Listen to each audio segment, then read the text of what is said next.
നമസ്കാരം. ഓപ്പറേഷൻ സിന്ദൂർ സമയത്ത് പാകിസ്ഥാൻ തന്നെ കണ്ടതാണ് ഇന്ത്യയുടെ ശക്തി എന്താണെന്ന്.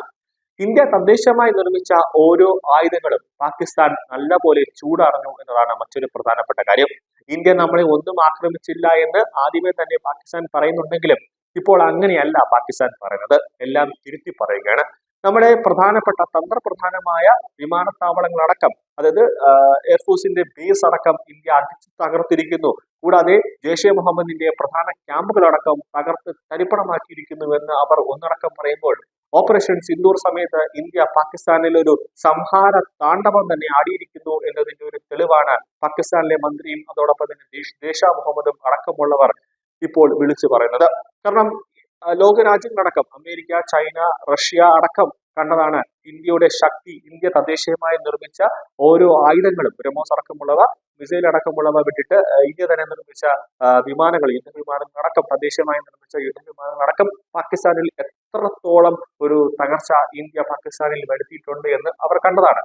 അപ്പോൾ പലതരത്തിൽ, അതായത് പാകിസ്ഥാൻ തന്നെ അവകാശപ്പെടുന്നുണ്ട് നമ്മുടെ കയ്യിൽ ചൈനയുടെ കുറെ ആയുധങ്ങളുണ്ട്, അമേരിക്ക തന്നെ കുറെ F-16 അടക്കമുള്ള വിമാനങ്ങളുണ്ട്, അതെല്ലാം വന്നു കഴിഞ്ഞാൽ ഇന്ത്യക്ക് പാകിസ്ഥാന്റെ രോമത്തിൽ പോലും തൊടാൻ സാധിക്കില്ല എന്നൊക്കെ വീമ്പ് പാകിസ്ഥാൻ ഇളക്കുന്നുണ്ട്. പക്ഷേ ഇന്ത്യ ഒരു യുദ്ധവിമാനം നേരെ പാകിസ്ഥാനിലേക്ക് പോയി കഴിഞ്ഞാൽ അവർക്ക് അനായാസം പാകിസ്ഥാന്റെ റഡാറിൽ പോലും പെടാതെ ഇന്ത്യൻ യുദ്ധവിമാനങ്ങൾക്ക് LOC കടന്ന് പാകിസ്ഥാനിലേക്ക് കയറാം എന്നതിന്റെ ഒരു നിർണായകമായ തെളിവുകൾ ഈ കുറച്ച് ദിവസത്തിന് മുമ്പേ ഇന്ത്യ കാണിച്ചു കൊടുത്തതാണ്. കാരണം ഇന്ത്യയുടെ യുദ്ധവിമാനങ്ങൾക്ക് അത്രയേറെ വലിയ ഒരു ഇൻഫ്രാസ്ട്രക്ചർ സംവിധാനങ്ങളുണ്ട്. അതായത് പാകിസ്ഥാന്റെ ഏത് റഡാറിന്റെ കണ്ണ് വെട്ടിച്ചും ഇന്ത്യൻ സൈന്യത്തിന് അനായാസം പാകിസ്ഥാനിലേക്ക് ചെന്ന് അവിടെ ഒരു ആക്രമണം നടത്തി ഒരു പോറൻ പോലും ഏൽക്കാതെ സുരക്ഷിതമായി തന്നെ ഇന്ത്യയിലേക്ക് തിരിച്ചെത്താമെന്ന ഒരു നിർണായകമായ ഒരു തെളിവ് ഇന്ത്യ കാണിച്ചു കൊടുത്തതാണ്. അതായത് ആകാശതന്ത്രങ്ങളാൽ പാകിസ്ഥാനെ മുമ്പും ഇന്ത്യ വിറപ്പിച്ചിട്ടുണ്ട് എന്നത് മറ്റൊരു യാഥാർത്ഥ്യമാണ്.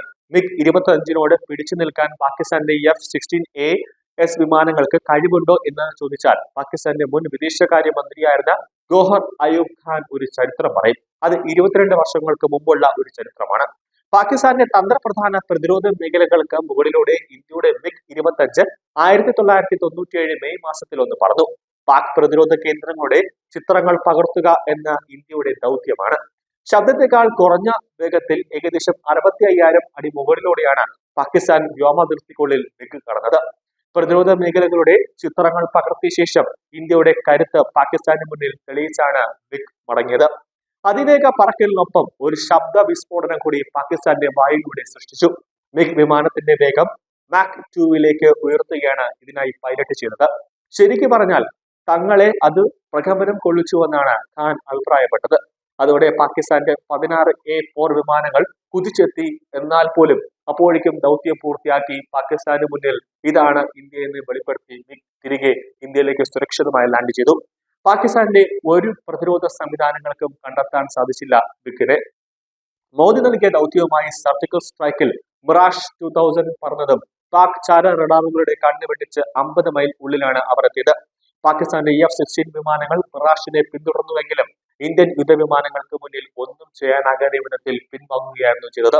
അമേരിക്ക നൽകിയ ഒട്ടനവധി യുദ്ധവിമാനങ്ങൾ F-16 അടക്കമുണ്ട്. അതെല്ലാം ഇന്ത്യ തേജസ്സോ അല്ലെങ്കിൽ മിറാഷോ ഉപയോഗിച്ചാൽ അത് അമേരിക്കയുടെ F-16 ഉപയോഗിച്ച് നമ്മൾ അതിനെ തകർത്ത് തരിപ്പണമാക്കും എന്നൊക്കെ പാകിസ്ഥാൻ മുഴക്കെങ്കിലും ഇന്ത്യയുടെ ഒരു യുദ്ധവിമാനം പാകിസ്ഥാനിലേക്ക് എത്തിക്കഴിഞ്ഞാൽ അത് എവിടെയാണെന്ന് സ്കെച്ച് ഇടാൻ പോലും, അതിനെ വളയാൻ പോലും പാകിസ്ഥാന്റെ സൈനിക ശക്തികൾ വളർന്നിട്ടില്ല എന്നതാണ് ഒരു ഉദാഹരണം.